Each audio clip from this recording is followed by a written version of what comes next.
ഇന്നത്തെ ഇത് നല്ല അടിപൊളി ഒരു മാമ്പഴ പുളിശ്ശേരി ആയാലോ. നിന്റെ മുത്താരം മിന്നുന്ന മുല്ല മട്ടേരി ചോറും ചെങ്കളവ പൊരിച്ചതും പിന്നെ നമ്മുടെ സ്പെഷ്യൽ മാമ്പഴ പുളിശ്ശേരിയും കൂടെ കൂട്ടി ഒരു പിടി പിടിച്ചാലുണ്ടല്ലോ, എൻ്റെ പൊന്നി എന്ത് ടേസ്റ്റ് ആണെന്നോ. അടിപൊളി, വേറെ ലെവല് സാധനം. മൺചട്ടിയിലാണ് കേട്ടോ ഞാൻ മാമ്പഴ പുളിശ്ശേരി വെക്കുന്നത്. മൺചട്ടിയിൽ വെക്കുന്നതാണ് കൂടുതൽ ടേസ്റ്റ്. ഇതേ മാങ്ങയൊക്കെ നല്ല അടിപൊളിയായിട്ട് തോലിരിച്ചൊക്കെ എടുത്തു കൊണ്ടുവന്നിട്ടുണ്ട്. അത് കൊണ്ടുവന്നപ്പോൾ തന്നെ അതിൻ്റെ മണവും രുചിയും വെച്ചിട്ട് എനിക്ക് അവിടെ കൺട്രോൾ ചെയ്യാൻ പറ്റാഞ്ഞിട്ട് ഞാൻ ആ ഉണ്ടാക്കാൻ കൊണ്ടുവച്ചെന്ന് തന്നെ എടുത്ത് തിന്നുന്നുണ്ടായിരുന്നു. എൻ്റെ പൊന്നി എന്ത് ടേസ്റ്റും മധുരമായിരുന്നെന്നറിയോ. പഞ്ചാര പാലട പ്രഥമൻ തീയൊക്കെ അടുപ്പത്തേക്ക് വെച്ചെങ്കിലും തീ കത്തിക്കുന്നതിന് മുന്നേ ആട്ടോ നമ്മളിതൊക്കെ ചെയ്യാനുള്ളത്.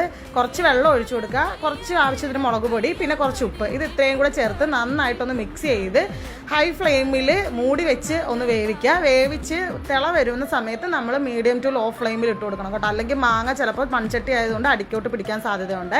ഇനി ഇതേ ഒരു ജാറിലേക്ക് കുറച്ച് തേങ്ങയും പച്ചമുളകും ജീരകവും എടുത്ത് നല്ല മഷിയായിട്ട് ഫൈൻ പേസ്റ്റായിട്ട് അരച്ചെടുക്കണം. സമയം കൊണ്ട് തന്നെ നമ്മുടെ മാങ്ങയൊക്കെ നന്നായിട്ട് വന്നിട്ടുണ്ട്. ഇതിലേക്ക് നമ്മൾ അരച്ച് വെച്ചിരുന്ന അരപ്പ് ഒഴിച്ചു കൊടുക്കുക. കൂട്ടത്തിൽ കുറച്ച് കറിവേപ്പിലയും കൂടി ഇട്ട് നന്നായിട്ട് മിക്സ് ചെയ്തിട്ട് ഒന്നും കൂടി അടച്ച് വെച്ച് തിള വരുന്നത് വരെ വേവിക്കുക കേട്ടോ. അരപ്പൊക്കെ വന്ന് നല്ല തിള വന്നിട്ടുണ്ട്. ഈ കൂട്ടത്തിൽ നമ്മൾ മിക്സിയിൽ തന്നെ അടിച്ചെടുത്ത് തൈരും കൂടി ഒഴിച്ചു കൊടുത്ത് നന്നായിട്ട് മിക്സ് ചെയ്തതിന് ശേഷം തീ ഓഫ് ചെയ്യുക. കാരണം നമ്മൾ മൺചട്ടിയിലാണ് വെക്കുന്നത്. മൺചട്ടിയിൽ പിന്നെയും തീ ഇട്ട് കൊടുത്താൽ അത് തിളച്ചിട്ട് തൈര് പിരിഞ്ഞു പോകും. പാത്രം എടുത്ത് അതിലേക്ക് എണ്ണയും കടുകും വറ്റലുമുളകും കറിവേപ്പിലയും കൂടി ഇട്ട് കടുക് താളിച്ച് കൂട്ടത്തിൽ ഇച്ചിരി മുളക് പൊടിയും കൂടി ഇട്ട് കൊടുത്താൽ നന്നായിരിക്കും. ഞാൻ മുളക് പൊടി ഇടാൻ മറന്നുപോയതാണ്.